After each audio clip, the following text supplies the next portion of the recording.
Greetings and welcome back, Blade fans. This old sword is with you once again.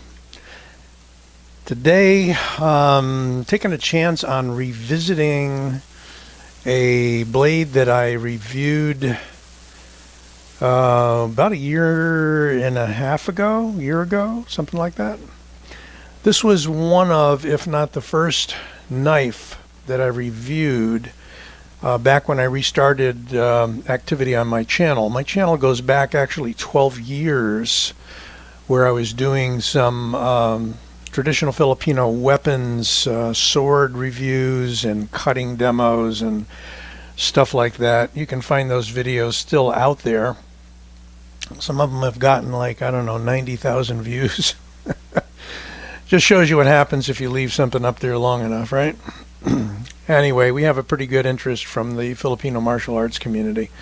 So that gets us back to this knife. And this is the Rike Tulay. And the Rike Tulay has the distinction of being the first G10 integral frame knife. Now, there are others, not others, maybe one other that I'm aware of, which is the Rike Integral, which is a Justin Lundquist design. It's kind of a dagger style end flipper knife. That's the only other one I'm aware of that has an integral G10 frame.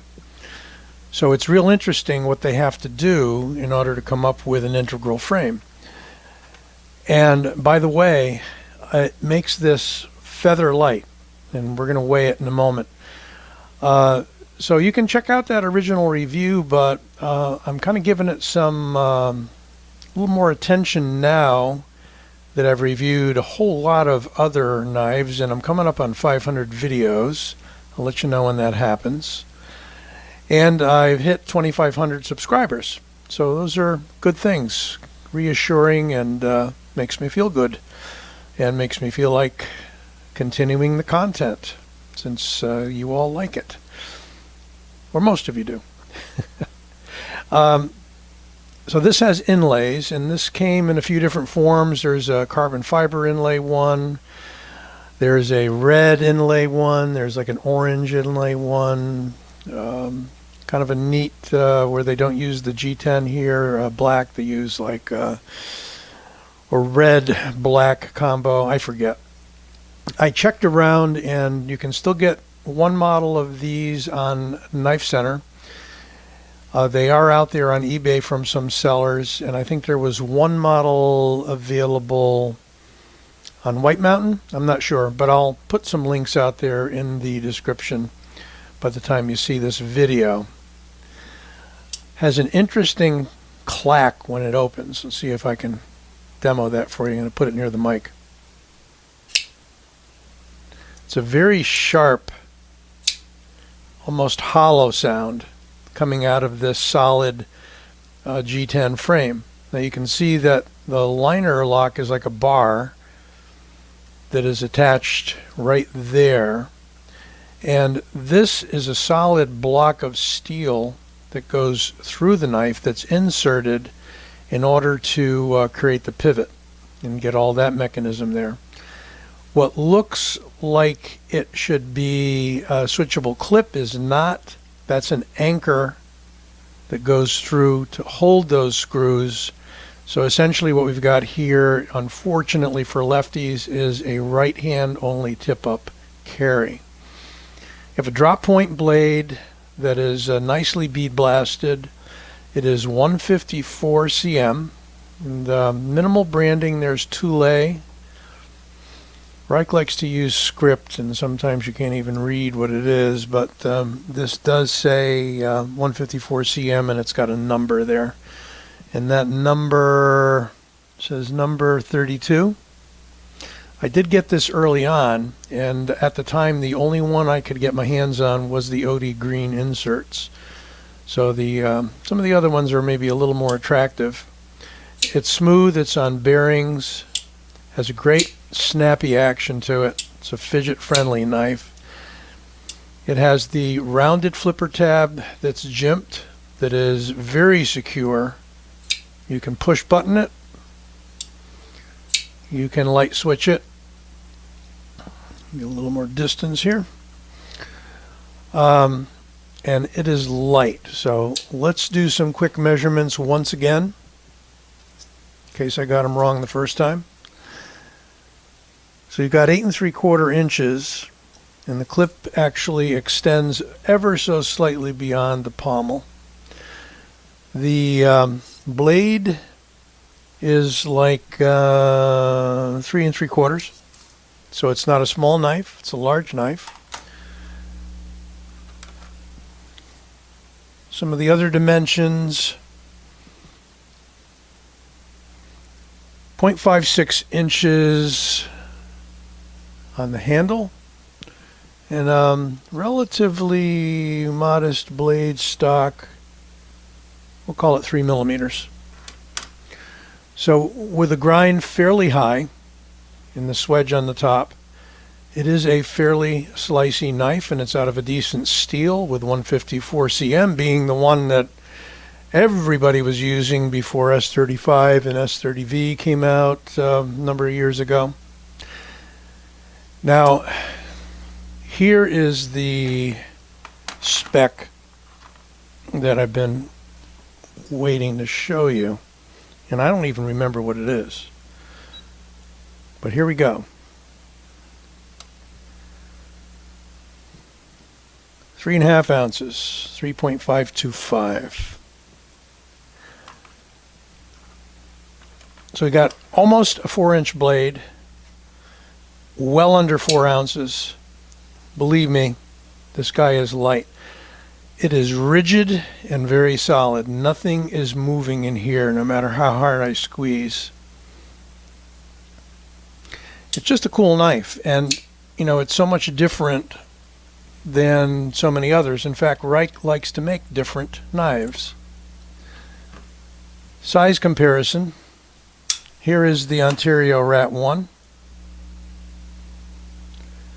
And we're going to say they're the same size.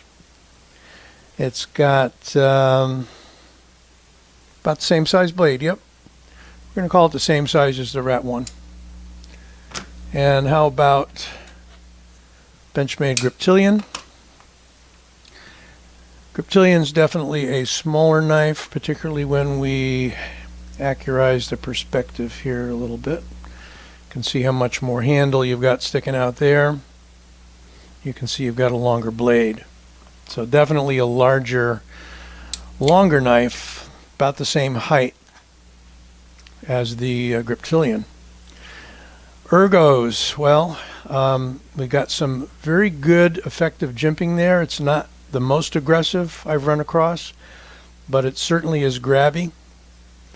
We've got some interesting milling in the G10 that actually does provide a good grip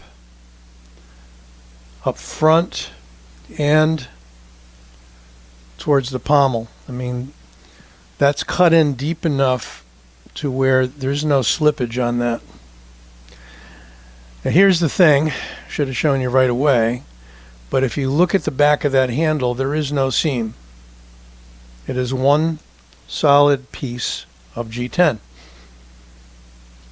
All milled out, and then they mill out a hole.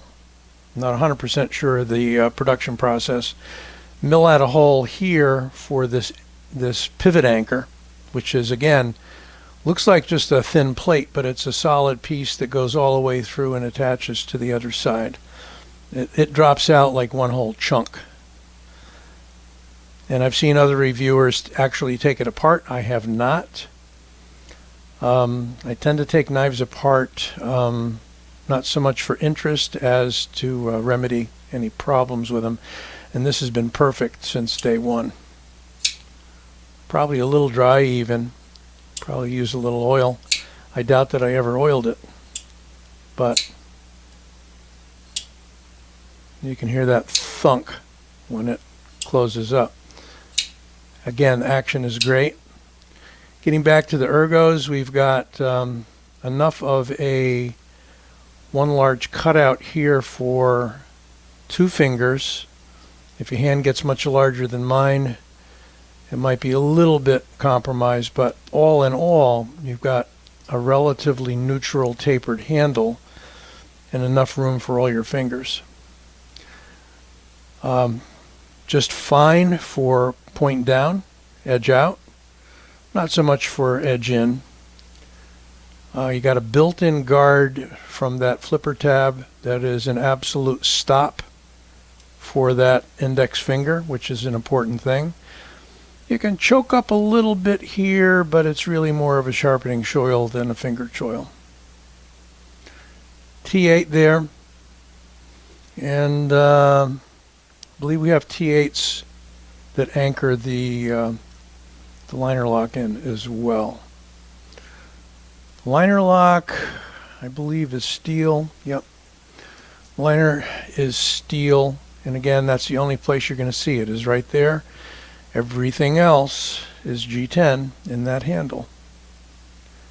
So the Rike, and check out more Rike knives. I've got quite a few reviews up on Rike knives. If you haven't investigated them, check them out, because they're a very interesting alternative, unusual designs, but they're a very well built solid knife. Check out like the V2, some of their solid titanium knives, and they've got that Thor series of knives going up to like $600 for some really fancy CNC milling in there, and complete cutouts and a alien looking kind of handle. They also do a fixed blade or two. They do some karambits, and they're always coming out with something new and innovative, although I haven't seen a lot from them this year, but simply might be off my radar. All right, well, there you go. Thought I would revisit this knife before the year is out, even though it was previously reviewed, but let me know what you think. And don't forget to like this video and subscribe. I'll keep mentioning this in all my newer videos. We hit 2,500 subscribers, working on a giveaway. It will happen. I was going to do it at 2,000, but I started building up from there towards 2,500 so quickly I said, well, let's just hold off for 2,500. We will do one. There'll be a significant prize giveaway, so look for it. The announcement should certainly be out before the end of the year, if not before Christmas. Okay, we'll catch you soon.